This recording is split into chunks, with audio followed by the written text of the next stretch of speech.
Menumbuhkan kesadaran terhadap UUD NRI tahun 1945 oleh Ririn Manulang.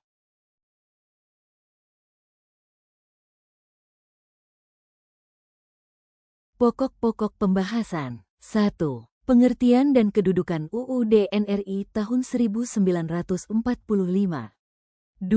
Sejarah perumusan dan perubahan, amandemen, UUD 1945.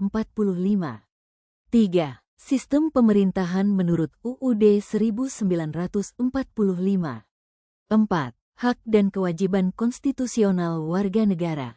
5. Pentingnya kesadaran berkonstitusi dalam kehidupan sehari-hari. 6. Peran pelajar dalam menumbuhkan kesadaran terhadap UUD 1945.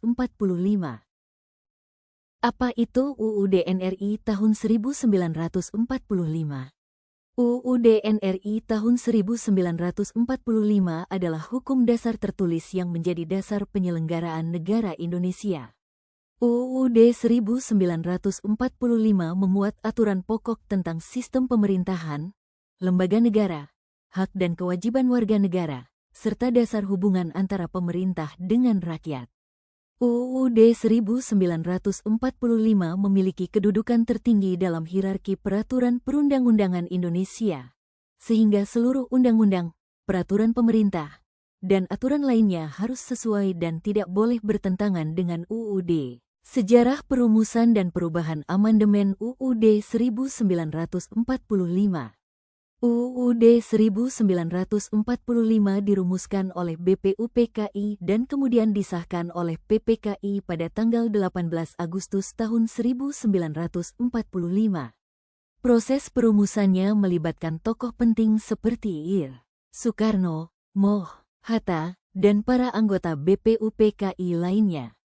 Dalam perjalanan sejarahnya, UUD 1945 mengalami 4 kali amandemen pada tahun-tahun 1999 sampai tahun 2002. Amandemen dilakukan untuk menyempurnakan sistem demokrasi, memperkuat pembagian kekuasaan, meningkatkan perlindungan HAM, dan menambah lembaga negara seperti DPD dan Mahkamah Konstitusi. Sistem pemerintahan menurut UUD 1945. Sistem pemerintahan Indonesia berbentuk presidensial, di mana presiden berperan sebagai kepala negara dan kepala pemerintahan. UUD 1945 membagi kekuasaan menjadi 3, legislatif, DPR dan DPD, yang membuat undang-undang. Eksekutif, presiden dan wakil presiden, yang mengurus jalannya pemerintahan. Yudikatif, MK, dan KY, yang menjaga dan menegakkan keadilan. Ketiganya saling mengawasi melalui prinsip checks and balances.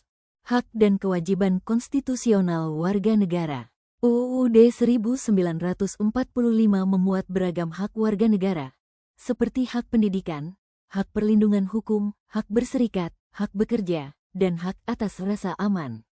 Hak-hak ini tercantum terutama dalam pasal 27, 28A, 28J, dan 31. Selain hak, warga negara juga memiliki kewajiban, misalnya mentaati hukum, menghormati hak orang lain, ikut serta dalam pembelaan negara, serta menjunjung tinggi nilai persatuan dan kesatuan. Pelaksanaan hak dan kewajiban harus dilakukan secara seimbang, agar kehidupan masyarakat tertib dan demokratis.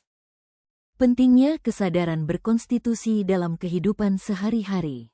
Kesadaran berkonstitusi adalah sikap memahami, menghargai, dan melaksanakan aturan dasar negara dalam kehidupan. Warga negara yang memiliki kesadaran berkonstitusi akan mematuhi hukum, menghormati lembaga negara, dan menjaga ketertiban sosial. Kesadaran ini penting karena mencegah pelanggaran hukum, menumbuhkan sikap demokratis, mengurangi konflik dan kekacauan sosial, menguatkan kehidupan berbangsa dan bernegara. Peran pelajar dalam menumbuhkan kesadaran terhadap UUD 1945. Pelajar dapat berperan aktif menumbuhkan kesadaran terhadap UUD 1945 melalui perilaku sehari-hari, antara lain menaati tata tertib sekolah sebagai cerminan kepatuhan terhadap aturan negara, Mengikuti pemilihan ketua OSIS secara jujur dan demokratis. Menghormati guru dan teman sebagai bentuk penghargaan terhadap hak setiap orang. Sekian, terima kasih.